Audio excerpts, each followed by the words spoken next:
Кутмандуу күнүңүздөр менен, урматтуу партнерлор. Биздин комнатабыз толгуча. Связьты текшерип алалы. Мени кандай угуп атасыздар? Көрүп атасыздарбы жана презентация көрүнүп жатабы сиздерге? Бул жерге чатка билдирүүлөрдү жазып коюңуздар.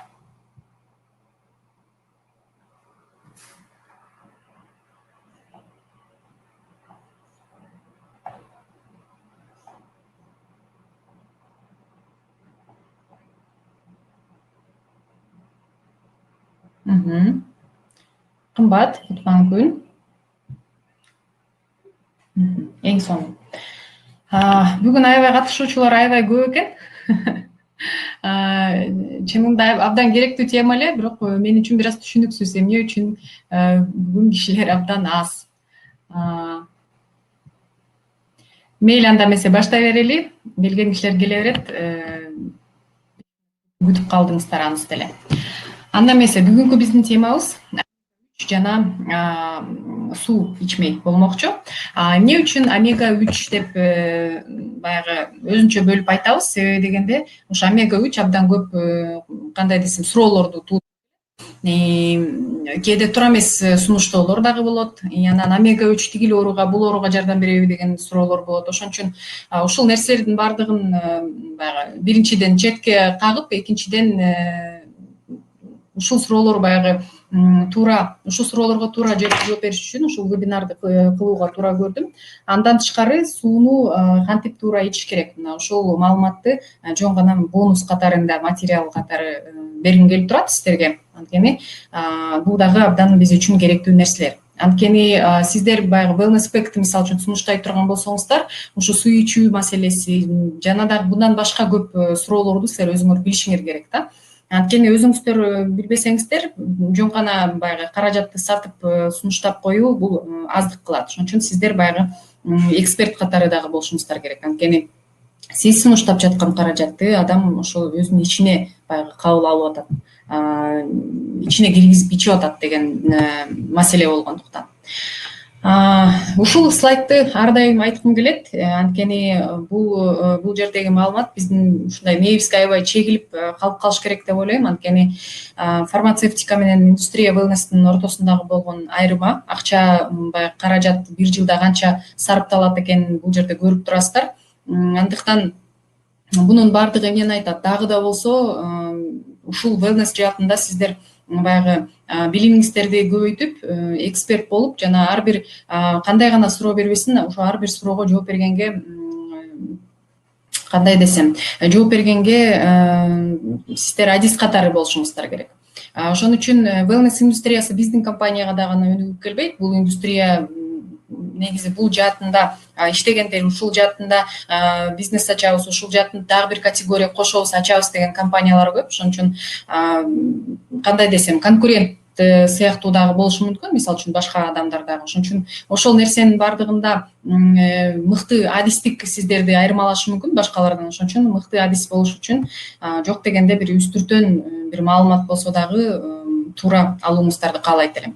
Активация организма деп коебуз. Эми бул слайдты баарыңыздар жакшы билесиздер. Биздин баягы мурдагы тренингтерибизден активация деген бул адамдын организми баягы көптөгөн пайдалуу заттарды алат эмеспи тамак аркылуу. Мына ошол кээ бир пайдалуу заттар адамдын организминин ичинде иштелип чыгат. Ал эми кээ бир пайдалуу заттар иштелип чыкпайт дагы, аны сырттан биз алышыбыз керек. Мына ошол сырттан келе турган витамин, ошол эле пайдалуу заттардын баардыгы организмге активация берет. Эмне үчүн биздин wellnessти же болбосо ошол эле омега 3тү кабыл алганда өзүнүн ден соолугунда кандайдыр бир өзгөрүүлөр болуп кетет. Себеби дегенде организмдин активациясы башталат. Мына ошол активацияга өзүнүн бир чоң салымын кошкон бул омега 3 болуп эсептелинет. Мына ушул сүрөттө деле көрүп турсаңыздар, омега 3 астаксантин, витамин, минералы турат. Омега 3 эң биринчи турат, бул дагы баягы жөнүнөн эмес. Эми омега 3 тууралуу кеп кала турган болсок, урматтуу партнерлор, келиңиздер сүйлөшүп алалы. Мен сиздерге улам суроо берип турамын дагы. Бул жерге өзүңүздөрдүн баягы активдүү катышып атканыңыздарды мен көрөйүн. Односторонняя связь болбосун дегеним. Омега 3 деген бул эмне өзү? Омега 3тү көп учурда биз баягы май катарында билебиз. кандай десем, мисалы үчүн тамак майы болот, мал азык майы болот жана балык майы. Сиздер кишилерге түшүндүргөндө омега 3тү кандай ыкма жана кандай жол менен түшүндүрөсүздөр? Мына ушул схема боюнча түшүндүрсөңөр болот. Жиры, майдын түрлөрү болот. Мал азык майы, өсүмдүк майы жана балык майы. Жашоодо негизи ушундай болуп калыптыр биздин жашообузда. Мал азык май менен өсүмдүк майын жейт экенбиз да, ал эми балык майды жей албай калат экенбиз. Мына ошол балык майдан майдын ичинде дагы өзүнчө кислоты деген нерсе болот. Так. Азыр мен келиңиздер бул жерде партнерлор угулбай калды деп атышат. Кандай угуп атасыздар азыр? Связь пропала деп атышат. Как вы сейчас меня слышите?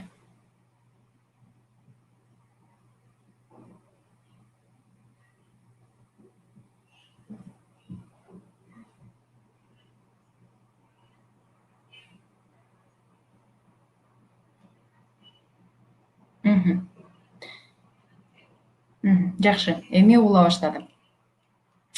Кайра кайталап өтөйүн. Кайсыл жерден угулбай калганын билбей калдым. Эмнегедир чатка эч ким жазган жок. Суроо жерге жазыптыр. Жиры деп атабыз, майлар деп атабыз. Майлардын бул негизги энергия алуучу источниктин бири май деген. Мына эми биз мисалы үчүн салмак таштайбыз, арыктайбыз дегенде кандай гана бир салмак таштатуучу, арыктатуучу бир программа болбосун, майдын санын чектегиле деп айтат бизге, туурабы? Эми майдын санын ооба чектейли мейли, бирок ошол майдын ичинде май деген бул өзү калорий эмеспи? Ошо калорийге такыр тиешесиз бир заттар бар. Аны кислоты деп коет. Кислоты же болбосо май кычкылтеги десем болобу, бирок түшүнүктүү болуш үчүн келиңиздер бул вебинарда кислоты деп гана атайлы. Кислоты. Мисалы үчүн ушул кислоты майдын ичинде өзүнчө болгон кислоталар, бунун ачылышы негизи 1923 эле болгон экен. Мына ошол жылдары адамзаты өзү, окумуштуулар өзү ушу витаминдер деген тема менен абдан кызыгып башташкан. Витамин деген темада аябай көп ачылыштар боло баштаган. Мына ошол учурда витамин F деп уктуңар беле? Мына ошол витамин F деп ачкан кислоталарды. Бирок дагы мындан да терең изилдөөнүн алкагында кислоты, ошо витамин F'ти кислоты деп өзүнчө бөлүп койгон. Эмне үчүн кислоты? Анткени көптүк санда болуп атпайбы? Бул бир гана кислота эмес, бул жерде кислотанын түрлөрү. Бул слайдда көрүп турасыздар, омега 3, омега 6 жана омега 9. Эми ушул 3 кислота тууралуу сүйлөшмөкчүбүз. Бул кислоталардын организмге болгон абдан пайдасы, оорду абдан көп экен. Биздин организм буну өз алдынча бөлүп чыга албайт экен. Буну биз албетте тамак менен алышыбыз керек. Негизи организмге бир сырттан киргизишибиз керек экен да. Эми ушул кислотанын 3 түрү тууралуу сүйлөшө турган болсок, мына бул жерге 3 түргө бөлүп койдум. Кайсыл азык түлүктө бул кислоталар бар? Келиңиздер, эң эле жөнөкөй омега 9тан баштайлы. Эмне үчүн омега 9? Анткени омега 9 менен омега 6 негизи эле табиятта көп омега 3кө караганда көбүрөөк кездешет. Омега 9 менен омега 6-ны башка азык түлүктөрдөн алып жеш оңоюраак. Анткени омега 9ту мына оливка майы, грек жаңгагы, грек эмес, мен арсланбоп жаңгагы деп айтканды жакшы көрөм. Арахис, жер жаңгак жанагы, чемичке, ошондой эле авокадо деген фруктуну билесиздер, фундук деген жаңгак болот. Мына ошолордун ичинде камтылат жана сакталат омега 9. Ал эми омега 6 софлоровое масло деп коет, мына ошол майдын ичинде болот. Овсяные отруби же болбосо овсяной протеин деп коет, мына ошолордо болот. Бул негизи жана зерновой культураларда дагы көбүрөөк кездешет да омега 6. Андан тышкары кээ бир жаңгактын майларында дагы кездешкен кислота бул омега 6. Ал эми омега 3. Омега 3 менен бир аз маселе татаалдашып калат экен. Эң башынан эле ушундай бир жаратылышта дүйнө жүзүндө ушундай болуп калган окшойт. Омега 3тү негизи балык майынан биз ала алат экенбиз. Айрыкча болгондо дагы бардык эле балык майлар, бардык эле балыктын түрлөрү жарай бербейт. Мисалы үчүн бул жерде көрүп турасыздар, кызыл, красная икра деп турат, морепродукты бар. Анын ичинде мисалы үчүн эт, жана краб деп коебуз го, бир жөргөмүч сыяктуу, биз билебиз краб эмне экенин. Ошол крабтын эти каракатица, омар, мидии, устрицы, эми моллюски, лангусты, бул азык түлүктөрдүн баарын чынын айтайын, мен өзүм кээ бирлерин мындай көргөн эмесмин дагы да, жемей түгүл.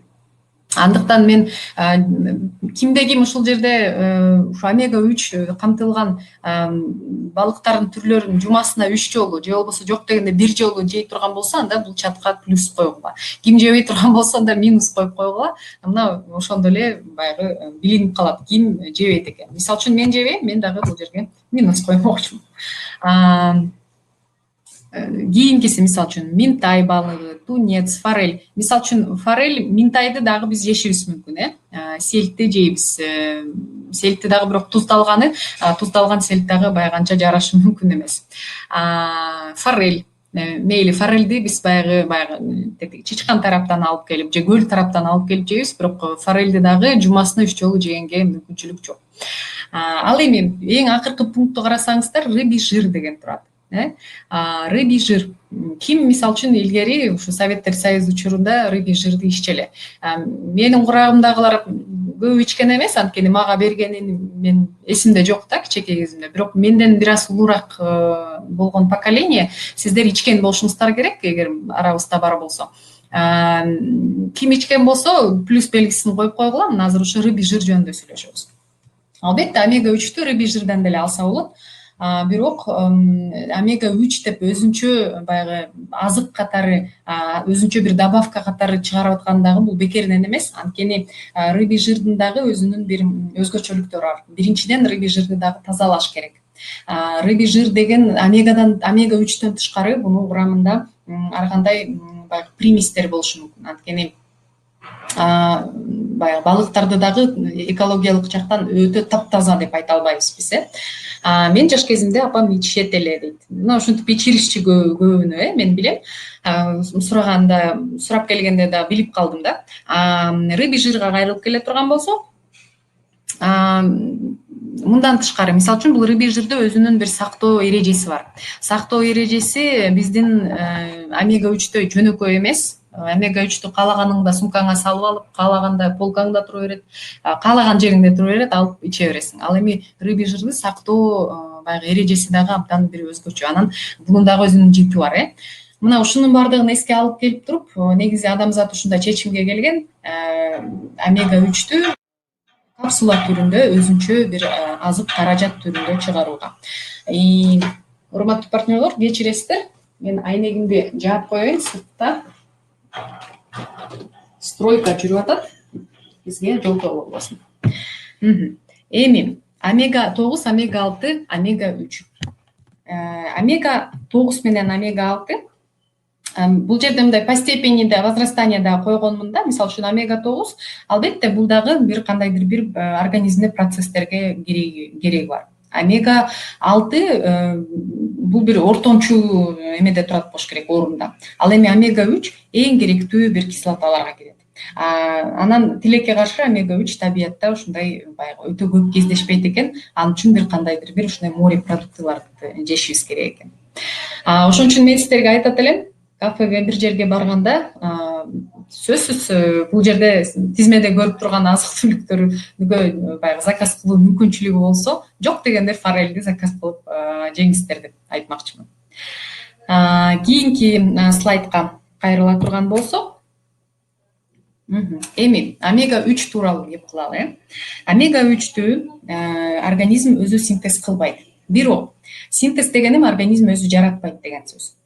Бирок организм өзү, эгер биз организмге бербесек, эмне болот деген суроо бар. Анткени баардыгыңыздар эле Oriflame балким омега 3 ичкен эместер. Мисалы үчүн мен деле Oriflameге баягы сотрудник болуп келгенге чейин омега 3 ичкен эмесмин.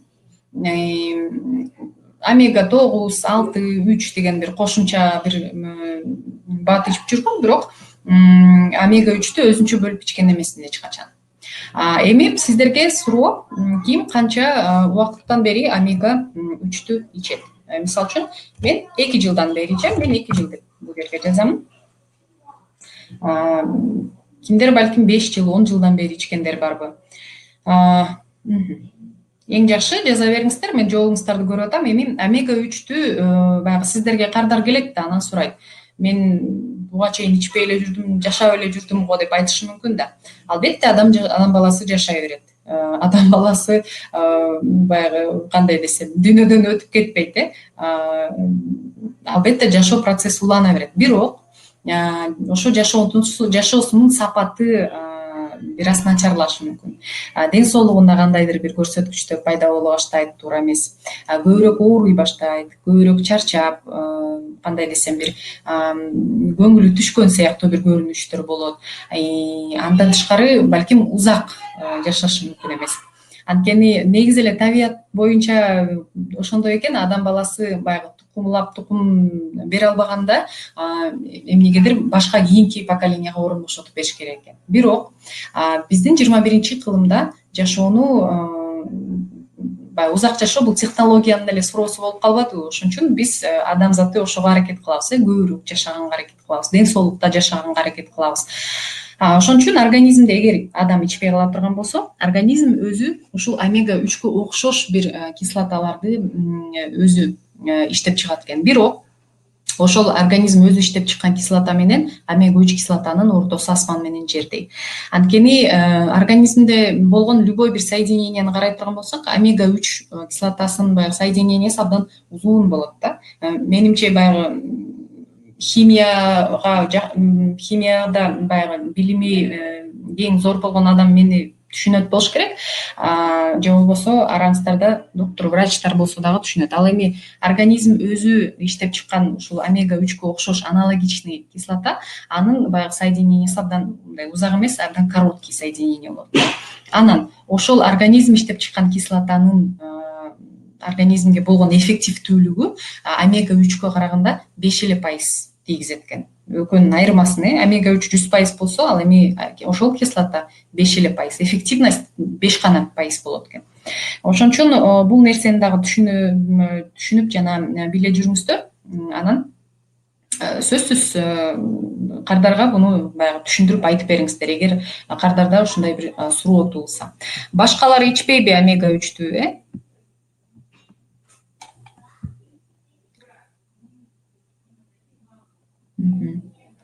Эмнегедир баарыбыз жооп бере бептербиз, башкалар ичпейт окшойт омега 3. Анда бүгүнкү вебинардан кийин иче баштайсыздар го дейм. Эми кислоталар. Ушу омега 3 кислотасы эмнеге жардам берет? Албетте бунун жардам берүүчү жана организмдик процесстерге өзүнүн тиешесин эгер атап айта турган болсок абдан көп. Бирок мен могул жерге болгону 4 эң негизги процесстерди жаздым. Мына ушул 4-өөнү билсек эле абдан бизге жетишет деп ойлойм. Биринчиси бул обмен веществ процесси. Мына жана биз суроо бербедик беле, омега 3тү ичип анан семирип атам, омега 3 семиртет деген. Омега 3 семиртет дегенге мен ишенбеймин, себеби дегенде омега 3 тескерисинче обмен веществ, организмде обмен веществ, зат алмашуу процесси абдан бат боло турган болсо, биз тескерисинче семирбейбиз да, биз тескерисинче салмагыбыз баягы өз нугунда болот. Же балким ашыкча салмакты керек болсо ташташыбыз мүмкүн. Кийинкиси сосудистая ткань деп коет, могу кан тамырлар ткандары. Мына ошол кан тамыр ткандардын кандайдыр бир түзүлүшүнө жардам берет. Анан дагы мындай суроо болуп калат, мисалы үчүн омега 3 холестеринди азайтат дегенчи. Эми холестеринди азайтат деп биз түзмө-түз айта албайбыз, болгону гана. Мына ошо сосуддардын ичиндеги болгон ар кандай бир бляшка деп коет эмеспи? Сосуддун эмесине жанагы дубалдарына баягы туруп калуучу нерселер, алар көбөйүп анан тромб болуп калат да, мына ошондой могу кислота ошондой бир таасир берет экен да, ошондой тромбдор болбош үчүн, ошолорду бир тазалап кетүүчү кандайдыр бир жөндөмү бар экен. Ошон үчүн баягы холестеринди кетирет деп айтпайбыз, бирок ошондой жол менен холестериндерди балким көбөйтпөгөнгө же көп турбаганга мындай ушундай бир таасирин берет деп айтсак туура болот.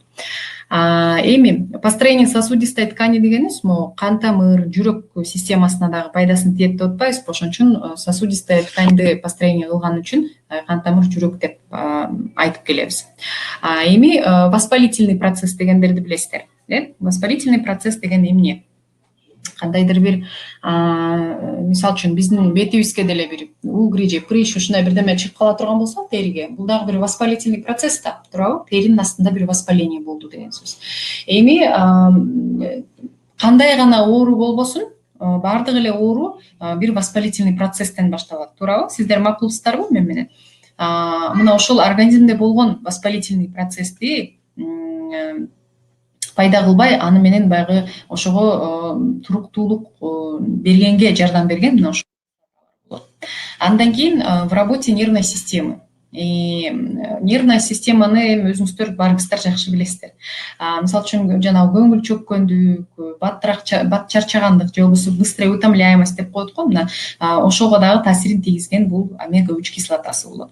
Эми ушул жерден балдардын омегасы тууралуу айта турган болсок, балдарга дагы эмне үчүн омега 3-тү биз сунуштайбыз? Анан балдардын омега 3-үндө концентрациясы биик деп айтабыз. Эмне үчүн? Анткени балдарга омега 3 кислотасы бул эң керектүү заттын, кислоталардын эң керектүү заттардын бири.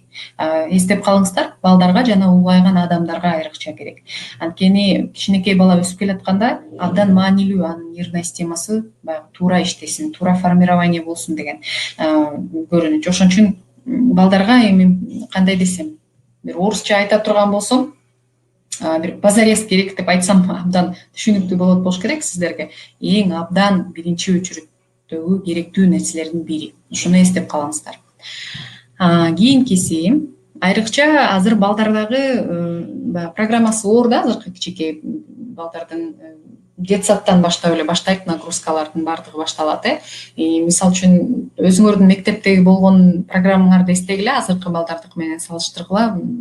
Негизи балдарда ошондой нерсе көп, нагрузка. Андан тышкары биз улуу адамдардагы, балким араңыздарда ата-энелер бар, мына ошол ата-эне катары сиз өзүңүздөр деле билет болушуңуздар керек. Биз баладан абдан көп нерсени, тилекке каршы бүгүнкү күндө балдардан көп нерсени күтөбүз.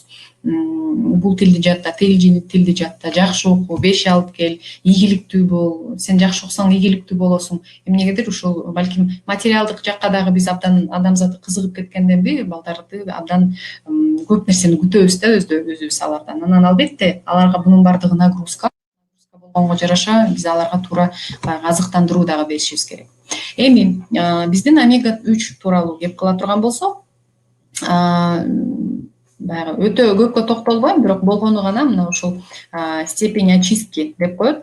Бул бир факторы гордости деп дагы айтсак болот. Эмне үчүн? Анткени көп омега 3төр баягы балык майын тазалаш керек да. Тазалап анан омега 3тү ушактан алып атпайбы? Кандай түрдө болот бул тазалоо процесси? Биздин омега 3төр детский дагы, чоңдорго дагы арналган омега 3 бул 5 этаптан турат. 5 этаптын башкалардан сурап көргүлө, канча этап очистки өтөт экенин. Эгер мисалы үчүн 5 болсо же андан көп болсо, ал кандай этаптар экен деп дагы байкап көрүңүздөр. Эми кененирээк токтой кетели ар бир этабына. Биринчиси бул биринчи стадия деп коет, бул нейтрализация. Мисалы үчүн ушул баягы май кислоталары каражатка бир кандайдыр бир өзүнүн даамын берип турат. Андан тышкары бунун курамында дагы пигменттер болот. Пигмент дегенди баарыңыздар билесиздер. Мына ошол пигменттер бул продуктуну кандайдыр бир окислениеге алып келиши мүмкүн да. Мына ошон үчүн ушул процесстен арылыш үчүн баягы путь отделения деп коет да. Мына ошол нерселерди бул азыктан алып коет. Бул стадиядан өткөндө в результате мы получаем жир, который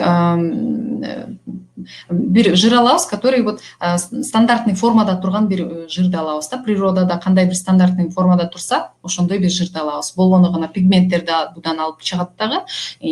Андан кийин баягы кандайдыр бир даам берген бир сместерди да алып чыгат. Бул биринчи этап. Кийинкиси бул обесцвечивание деп коет. Бунун курамына кандайдыр бир абсорбенты деп коет. Мына ошондой нерселерди кошот дагы. Курамындагы калган дагы пигменттердин калдыктары болот. Мына ошол калдык, андан тышкары бир ошол продуктуну бир загрязнять эткен приместер болот да, бир аралашмалар болот. Мына ошолорду алып чыгат. Анткени кийинки этап, үчүнчү этапты үчүнчү этапта дагы фильтрация деген болот. Мына ушул үчүнчү этапка даярдоочу процесстер мына ушул экинчи этапта турат. Обесцвечивание деп коет буну. Үчүнчүсү бул вымораживание. Же болбосо бир татаал тил менен айтсак вентилизация деп коет. Эми мунун баардыгын эстеп кереги жок сиздерге, болгону гана маалымат болсун деп сиздерде айтып турамын. Мисалы үчүн ушул рыбий жир же болбосо балык майында стеарин деген бир жирная кислота болот. Мына ушуну рыбий жирден баягы кандай десем удаляет же болбосо алып таштайт. Ушул мисалы үчүн балык майынын ичинде дагы жанагы бир жит болот эмеспи? Баардыгын эле жага бербейт мына ошол жит. Ошол житти дагы арылтуучу процесси, ошол життан арылтуучу процесси мына ушул үчүнчү этапта болот. Негизги життан арылтуучу процесс ушул үчүнчү этапта. Төртүнчүсү бул удаление примесей деп коет. Же болбосо дезодорирование деп дагы айтат. Мына ушул төртүнчү этапын Oriflame компаниясы өзү иштеп чыгып, анын патенттеп койгон ушул метод очистки. Вот этот метод очистки, он принадлежит именно нашей компании, которая придумала сама и запатентовала. Буну дагы сөзсүз эстеп айта жүрүңүздөр. Башка ушундай аналогичный продуктыларды карай турган болсок, ал жерде көбүнчө 3 этап очистки болот. Ал эми бизде бешөөнүн бирөөсүн албетте биз өзүбүз иштеп чыкканбыз. Төртүнчү этап кандай өтөт? Буну деген вымывание паром деп коет да. Эми вымывание же болбосо промывание кантип жуйт эле, мисалы үчүн бул балык майын пар менен жуйт. Пар менен курамда болгон дагы бир калып калган бир заттарды, жана анча-мынча калып калган дагы жит калат да, мына ошону дагы алып чыгат. Анан кандайдыр бир ашыкча даам берүүчү заттарды дагы алып чыгат. Кийинкиси, бешинчиси бул стандартизация деп коет. Бул бешинчи этапта ушул рыбий жирдин общий составы анализге берилет. Андан кийин буга коргоочу кандайдыр бир антиоксиданттар кошулат. Мисалы үчүн витамин Эни кошуп коет. Мына ушундай 5 этаптан турган биздин метод очистки омега 3төн. Дагы бир нерсени унутуп калыптырмын. Мисалы үчүн могул ушул этаптардын биринде дагы сиздер ушул омега 3тү холодильникке койгондо мисалы үчүн тоңуп кристаллизация болбойт да. Холодильникке кандай койсоңор ошол бойдон алып чыгып жесиңер. Мына кристаллизация болбосун деп дагы ошол максатта дагы бул очисткалардын бири жасалат демекчимин. Эми бул жерде баардыгы түшүнүктүү болду окшойт, Wellness Pack'ти кимде ким билбегендер болсо айтып өтөйүн. Wellness Pack'те 3 каражат бар. Бул астаксантин экстракт черники, мультивитамины, минералы жана омега 3. Омега 3түн баягы эң зор пайдасы бул албетте мээге дагы өзүнүн пайдасын тийгизет. Бул жүрөк системасына, анан албетте бул көздүн көрөгөчтүгүнө дагы пайдасын тийгизет деп айтмакчымын. Эми активация деп айтып атпайбызбы? Мына могу жердеги болгон нерселерди дагы бир сыйра айта кетейин. Биздин иммундук системага тийген пайдасы өтө чоң. Көздүн көрөгөчтүк жөндөмүнө дагы тийгизген пайдасы чоң. Анан биздин терибиз. Мына ушул териге эң чоң пайдасын тийгизген омега 3 болот. Анткени терибиз көп эсе увлажненный болуп калат. Терибиз чоюлчаак бир касиетке ээ болот. Андыктан мен урматтуу айымдар, сиздерге айтат элем, омега 3тү ичүү менен бирге жөн гана организмге бир пайда тийгизбестен сиздердин өзүңүздүн сулуулугуңуздарга дагы кам көргөн болосуздар. Кийинкиси, бул жерде көпкө токтобойм, болгону гана сертификат тууралуу айтып кетейин. GMP сертификатын билесиздер, бул бардык фармацевтикалык бир азыктарга, каражаттарга берилүүчү сертификат. Андан кийин эле Friend of the Sea'ни айтайын дедим эле, ушул омега 3кө тиешелүү. Жогоруда ушул вебинар башталып атканда сиздерге ролик көрсөттүм. Ошол роликте айтып атат, Атлантический океандан Атлантический океандан алынган балыктардан алынат бул омега 3 деп. Бирок сиздер ойлобоңуздар, океандагы балыктарды баягы беспорядочно кармап алып омега жасалат экен деп. Анткени андай болбойт. Себеби дегенде Friend of the Sea деген өзүнчө ушундай бир уюм бар, же болбосо организация. Булар ошол рыбный хозяйство деп коет эмеспи? Балык кармаган ушундай чарбалар менен булар дагы мына ошол балык чарбалардагы болгон баардык нормалардын баардыгын текшерип карап турган ушу Friend of the Sea уюму. Ал жерде балык кандай өстүрүлүп атат, эмне берилип атат аларга, кандай шартта чоңоюп атат аларга. Анан баягы возобновляемый источники деп коет эмеспизби? Ошол жерде балыктарды баягы өзүнүн чени менен алат деп айтсам болот биздин компания. Анткени такыр эле баарын алып койсок балык түгөнүп калат эмеспи, туурабы? Анан бул жер системасынын жердин экосистемасына абдан чоң залалын тийгизиши мүмкүн. Ал эми биз социально баягы ответственный, жоопкерчиликтүү компания болгондуктан биз сөзсүз түрдө мына ушундай сертификатыбыз бар деп айтмакчымын. Бул жерде түшүнүктүү болдуго дейм, суроо болсо сөзсүз бериңиздер. Кийинкиси возобновляемый источник дегенди билдирген мына ушул Friend of the Sea. Эми суу ичүү кызыктуу бир бонустук маалыматка өттүк деп айтайын сиздерге. Болгону гана азыр бул жерге чатка жазыңыздар, ким канча суу ичет. Мен азыр бул жерге жазайын. Мен мисалы үчүн 2 литр суу ичем. Сиздер бир күндө канча суу ичесиздер? Жепар 2 литр ичет экен. Бирок суу дегенде, урматтуу партнерлор, суу абдан эң таза түрүндө сууну гана айтып атам мен. Чай, кофе же болбосо шорпо-шурпалар кирбейт анын ичине. Азыр андан аз, орозо, түшүнүктүү, азыр орозодо баягы абдан аз ичип калып атасыздар. Бирок негизи эле орозодон тышкары обычный жашоодо канча ичесиздер? Мен 3 литр ичишим керек, билем, бирок 1 литр ичем дейт. Шахида 2,5. Көп иче албайм. Мен иче албайм 500 мл. Хадича, ким дагы канча ичет?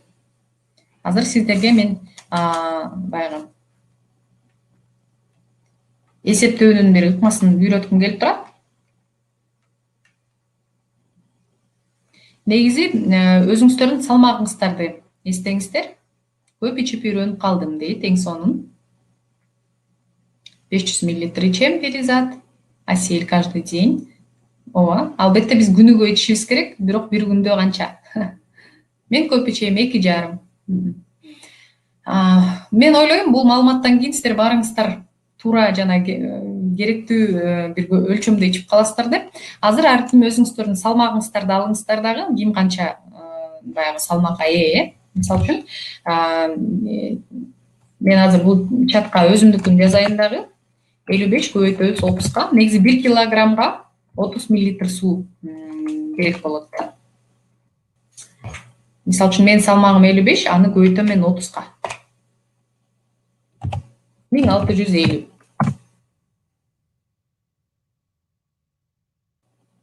Манаки.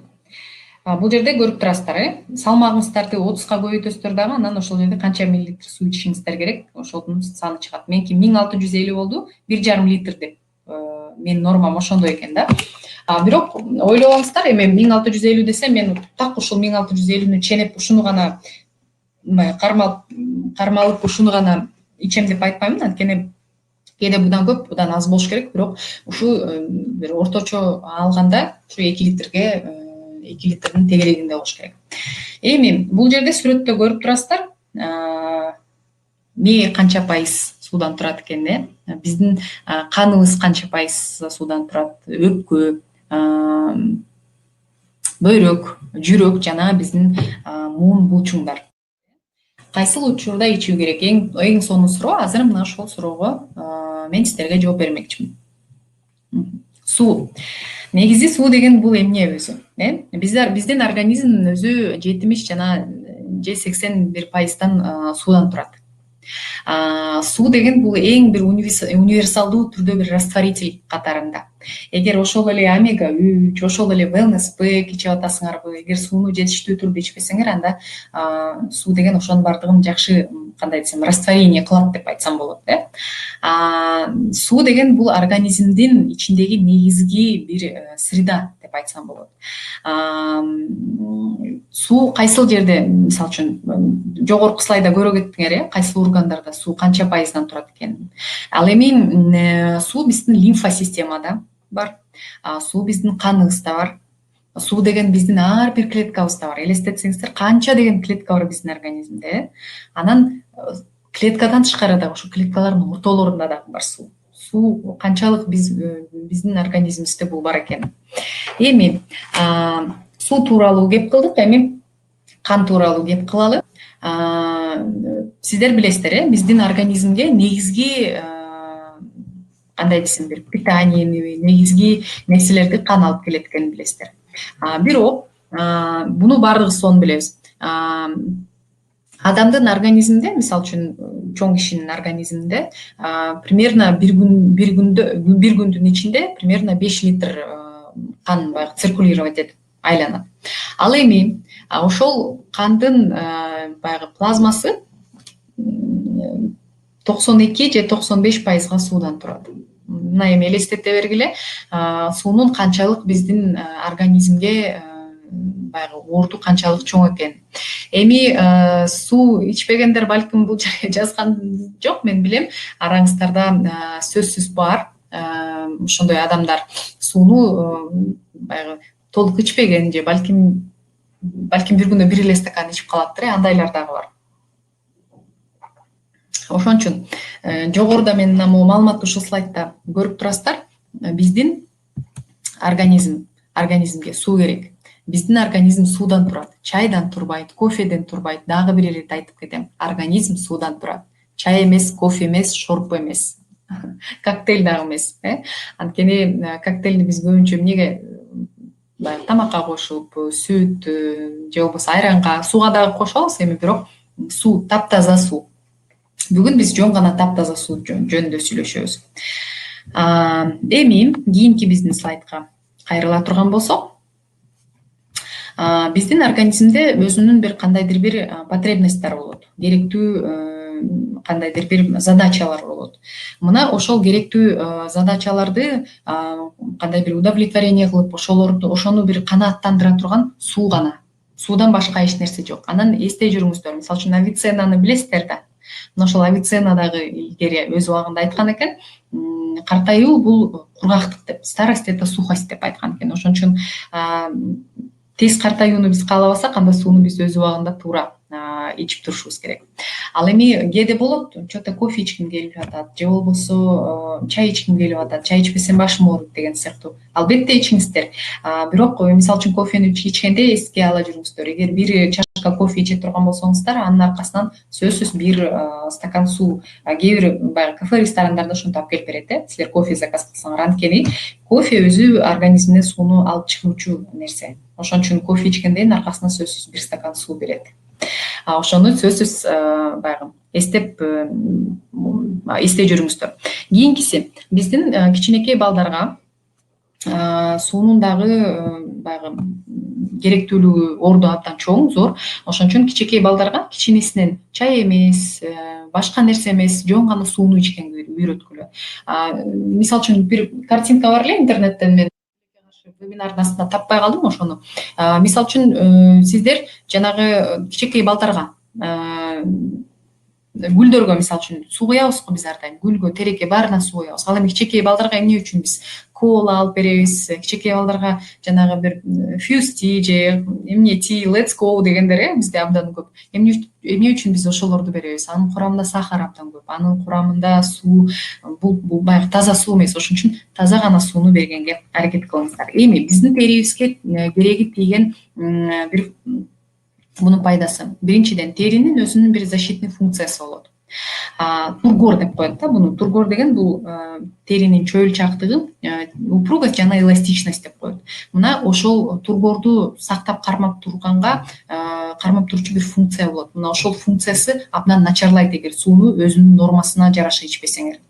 Күн мисалы үчүн ысыкта, же болбосо температура өтө ылдый болуп, же көтөрүлүп кетсе, же түшүп кетсе, же болбосо кандайдыр бир шамал боло турган болсо, ошонун баардыгына туруктуулук бере турган бул тургор. Мына ошол тургоруңар бекем болот. Ошону сактаганга жардам берет.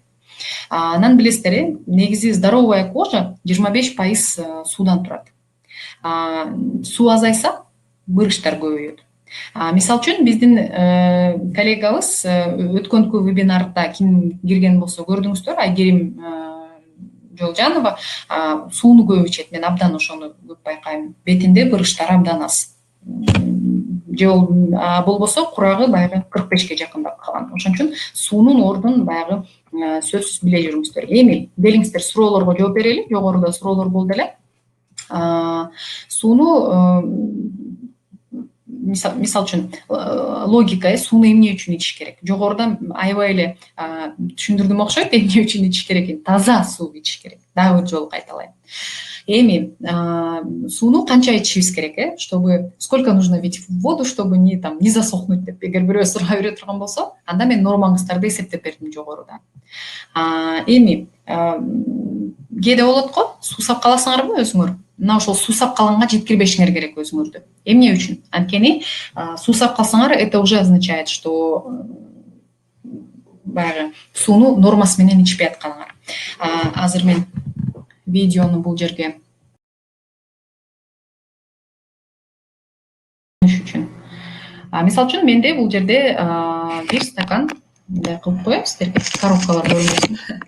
Сиздерге бир стакан суу боло турган болсо, мына ошол бир стаканды мен бир 10 мүнөт же 15 мүнөттүн ичинде ичип түгөтүшүм керек. Бир стаканды дароо ичип койгон бул болбойт. Дароо эрте менен гана ичсеңиздер болот. Эрте менен жаңы турганда биздин кишечникти ойготуш керек, ичегин ойготуш керек. Ошону ойготуш үчүн буну сиздер баягы 1 же 2 стакан ким канча иче алса ичип коесуздар. Ал эми азыр мисалы үчүн сүйлөп атканда дагы суу кетет. Мен азыр сүйлөп атамбы? Бир убакыт мөөнөтүн унутуп калдым, бирок бир канча мөөнөттүн ичинде биз 600 миллиграмм суу баягы коротот экенбиз да. Ошон үчүн биз сүйлөп атканда көп сүйлөгөндө суу ичким келип кетет го. Ошон үчүн биз сууну мы теряем воду. Ошон үчүн сууну мы берем. Вот глоточек, бир гана жутум, 1-2 жутум ичтим, болду. Эми бир 5 мүнөттөн кийин дагы бир 5-10 мүнөттөн кийин дагы бир жутум ичем. Эгер мунун баардыгын залпам ичип сала турган болсоңор, бул жерде мындай суроо туулат. Кээ бир адамдар айтат эмеспи, мисалы үчүн баардыгына эле 2 литр ичип кереги жок деп. Ооба, туура. Кээ бир адамдарга 2 литр ичип кереги жок. Анткени ошо 2 литрди туура эмес ичсеңиз, анда кереги жок. Анткени дароо эле 2 литрди мисалы үчүн түшкө чейин ичип берейин деп аракет кыла турган болсоңор, анда нагрузка каяка келет? Почкага, бөйрөккө келет. Анткени билесиздер, бөйрөк ошол суу менен иштейт деп айтсак болот.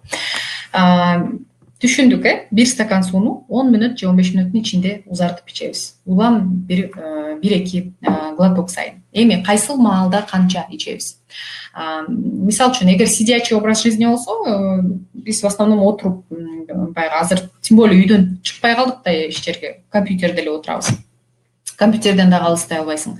Мына ошол учурда түшкө чейин, мисалы үчүн 2 литр нормаңар болсо, түшкө чейин 1 литрден бир аз ашыгыраак ичип койгонго аракет кылгыла. Анткени түшкө чейин ичилген суу бул көбүнчө биздин өйдө тарапка иштейт да. Анткени убакыт өткөн сайын дайнанып кете берет. Саат 4-3-төрдө кечке маал ичилген суу ал бутка көбүрөөк болот да. Анткени байкасаңар, сидячий образ жизни болгондо көбүрөөк ичип койсоңор, кечке маал суу бутуңар шишип калат. Ошон үчүн ушундай көрүнүштөр болбош үчүн сууну бир туура өз маалында, сууну өз маалында, өз нугунда туура ичишибиз керек. Эми кээде болобу, мисалы үчүн улуу даарат жасаарда, эми башкача айтканда туалетке барарда. Мына ошол учурда көп адамдар кээде кандайдыр бир затруднение болот. Мен бара албайм, күнүгө бара албайм деп айтышат. Ошо күнүгө бара албаганыңардын себеби дагы суунун жетишкендиги болот. Анткени суу жетишсиз болгондо организм айтат: мен ал жака суу бөлүп бере албайм. Менин башка жизненно важный органдар бар организмдин ичинде. Мен ошолорго суу сарптайм, ал эми ал заң бөлүп чыгууга мен суу бере албайм деп айтат дагы. Анан запорлор башталат, силер жөн гана улуу даарат кыла албай каласыңар. Мына ушундай кандайдыр бир печальный көрүнүш бар деп айтсам болот. Эми суу жана прием пищи, суу жана тамак ичүү эрежелери. Тамак ичип атканда көп учурда айтып калат эмеспи, баягы тамакты ичкенден кийин жарым сааттан кийин ичкиле деп. Ооба, бул негизи туура рекомендация. Бирок кимде ким андай иче албай турган болсо, албетте тамактын ортосунда бир ысык чай менен ичип койсоңор болот. Бирок бул өзүнчө тема албетте. Бирок тамакты ичер менен аркасынан суу ичкен бул бир аз туура эмесирээк. Андан көрө тамактын астында суу ичкиле. Тамак ичердин астында бир жарым саат мурун бир стакан суу ичип койгула. Анткени тамактан кийин ичилген суу организм ашказанда жана желудочный сок болот эмеспи, ошол тамакты ашкылат да. Мына ошол желудочный сок бөлүнүп чыгып тамакты ашкыларда силер суу кошуп саласыңар да, и вы разбавляете. И процесс переваривания происходит медленнее. Баягы, ну, получается, силер мешать этесиңер да, вы мешаете организму переварить пищу.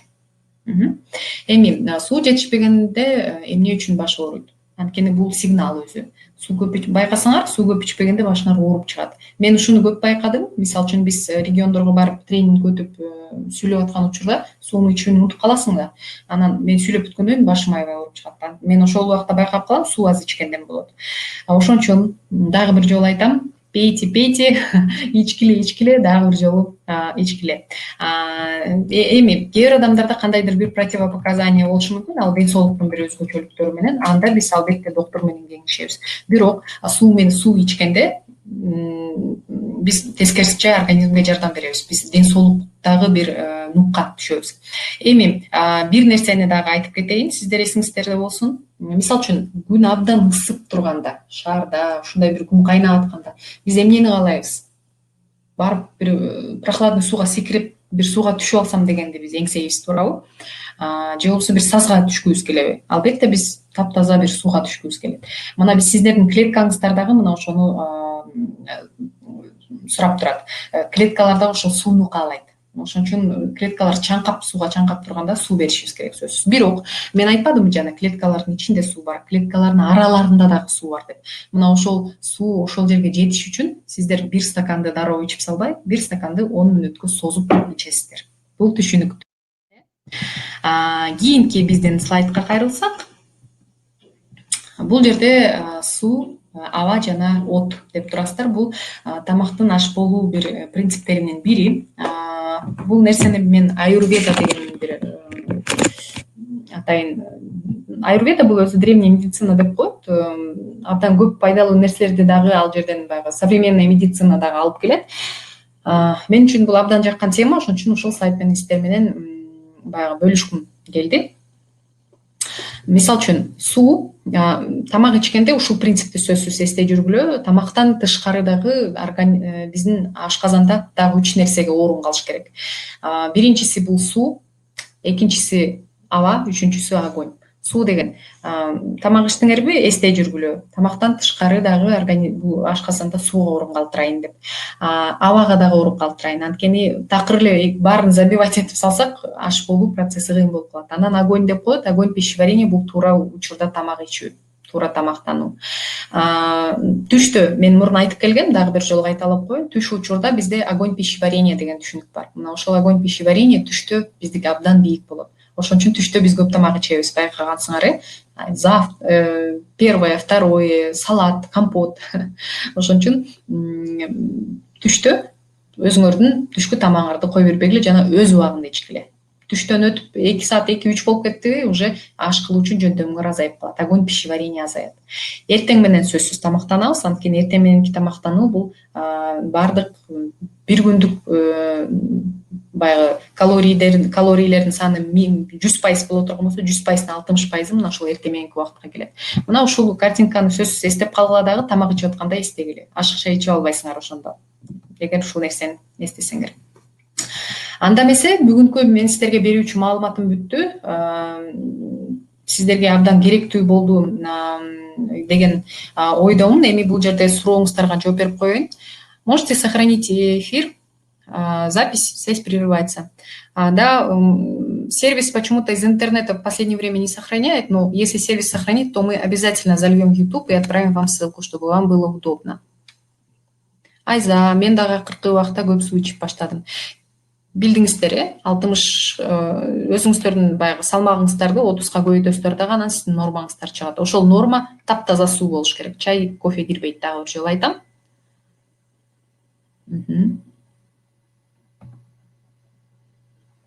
еще вопрос: кофе ичкен соң бир стакан сууну сразу ичип коюш керекпи? Ооба, ичип коюш керек. Мен бул суроого жооп бердим окшойт. Анда эмесе, урматтуу партнерлор, чатка келген суроолорго жооп берейин. Дагы 2 мүнөт убактыбыз бар. Кимде суроо болсо бере бериңиздер. Омега 3тү канча жаштан берсе болот? Омега 3тү 3 жаштан берсе болот. Именно биздин детский омеганы 3 жаштан беребиз. Ага 3 жашка чейинки берген учурлар бар, бирок ал ата эненин өзүнүн жоопкерчилиги. Биз 3 жаштан баштап деп айтабыз. Жылуу суу ичсе болобу? Алмагүл эже, эң сонун суроо бердиңиз. Эми суунун кышында, айрыкчасы кышында атайын бир эме сатып алгыла. Бир термостор болот го, суу жылууну кармап туруучу. Мына өтө ысык эмес, жылуу кылып кармап туруучу. Ошондой термос сөзсүз алып алган. Анткени кышында айрыкча жылуу суу ичкен бул биринчиден жагымдуу, экинчиден бул пайдалуу.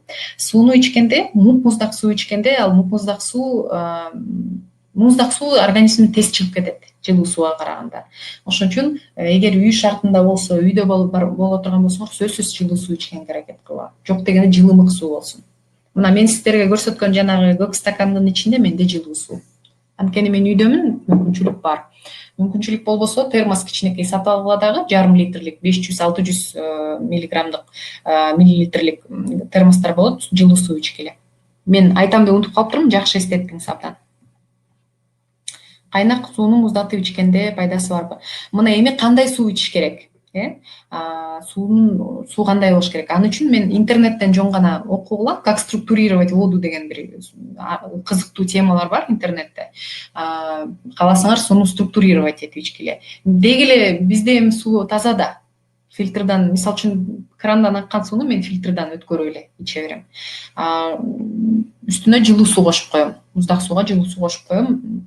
Менин организмиме бул абдан жакшы. Ошон үчүн ар ким өзүнүн бир нормасын табыш керек да. Кайнак сууну муздатып алып ичкенден көрө, чийки сууга эле, таза чийки сууга кичине кайнак суу кошуп коюңуз, жылуу болуп калсын. Ошентип ичкен жакшыраак да. Суунун кандай суу ичиш керек деген тема бул өзүнчө чоң тема да негизичи. Балдарыма эртең менен суу ичирип, бир аз туруп завтрак берип атам, туура эле хоть бир стакан ичет. Ооба, эң туура. Шахида, эң туура, анткени кичинекей балдарга дагы ошондой адатты биз киргизишибиз керек.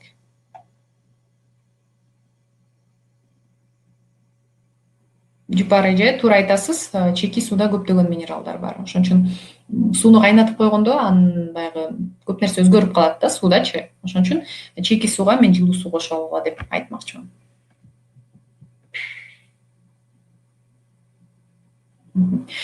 Анда сиздерге дагы чоң рахмат, урматтуу партнерлор.